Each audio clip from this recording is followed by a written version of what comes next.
नमस्ते।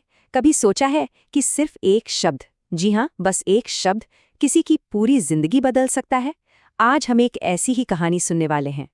तो सवाल ये उठता है कि क्या वाकई में ऐसा हो सकता है? क्या एक शब्द में इतनी ताकत है? चलिए, इस सवाल का जवाब ढूंढते हैं समीर की कहानी में। तो चलिए मिलते हैं समीर से।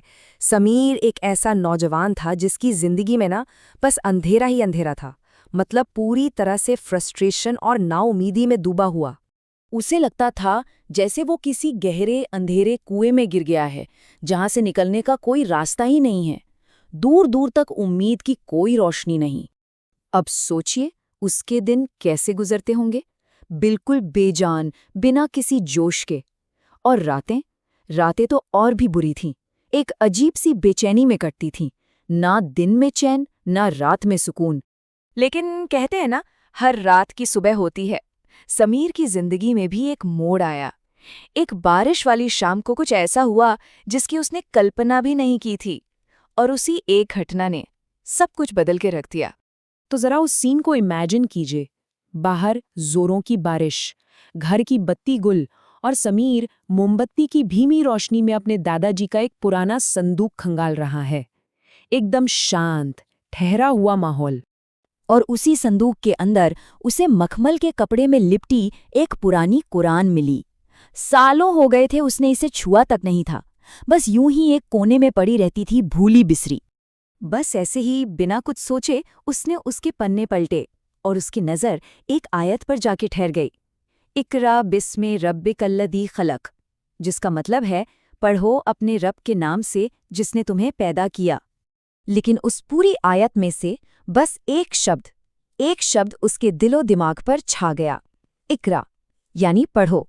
बस यही एक लफ्ज़ था जो उसके अंदर गूंज रहा था।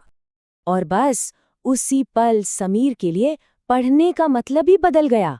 उसे महसूस हुआ कि ये सिर्फ एक किताब पढ़ने के लिए नहीं कहा जा रहा। नहीं, ये तो एक बुलावा था। अज्ञानता, मतलब जहालत के अंधेरे से निकलकर इल्म, यानी ज्ञान की रोशनी में आने का।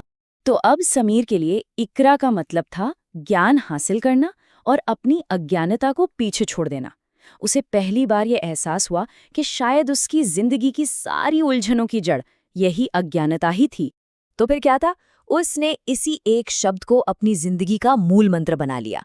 सबसे पहले उसने ज्ञान की तलाश शुरू की, अपनी अधूरी पढ़ाई पूरी करने का फैसला किया। फिर उसने अपने गुस्से को नरमी से बदला, अपनी जिंदगी की कदर करना सीखा, और आखिर में उसे एक मकसद मिला, अपनी कमाई से दूसरों की मदद करना। तो इस सब का नतीजा क्या निकला? समीर की जिंदगी में जो बदलाव आया वो सच में हैरान कर देने वाला था। और सुनिए, ये कोई जादू नहीं था जो रातों रात हो गया। नहीं, समीर को अपनी जिंदगी को पटरी पर लाने में और अपने बारे में लोगों की सोच बदलने में पूरे 2 साल लगे। ये उसकी जबरदस्त मेहनत और लगन का ही फल था। कहाँ वो पुराना समीर जो हर वक्त चिड़चिड़ा और निराश रहता था, और कहाँ ये नया समीर जो अब एक समझदार और शांत इंसान बन चुका था। वो जो पहले बिना किसी मकसद के भटक रहा था, अब अपने पूरे समाज के लिए एक मजबूत सहारा था। बात सिर्फ अपनी जिंदगी सुधारने तक ही नहीं रुकी, उसने तो एक नई मिसाल कायम कर दी। लोग उसे ज्ञानी इंसान के तौर पर जानने लगे। और तो और, उसने गरीब बच्चों की पढ़ाई के लिए एक छोटा सा स्कूल भी शुरू कर दिया। और जब भी कोई उससे पूछता था, भाई ये सब हुआ कैसे, तो वो बस मुस्कुराकर एक ही बात कहता था, मैं तो सो रहा था, बस एक शब्द ने मुझे जगा दिया। हुक्म मिला, पढ़ो। मैंने पढ़ना शुरू किया और मुझे मेरी जिंदगी वापस मिल गई। तो इस पूरी कहानी से हमें सीखने को क्या मिलता है? असल में ये कहानी हमें उस ताकत के बारे में बताती है, ज्ञान की ताकत, जो किसी भी अंधेरी जिंदगी में रोशनी भर सकती है।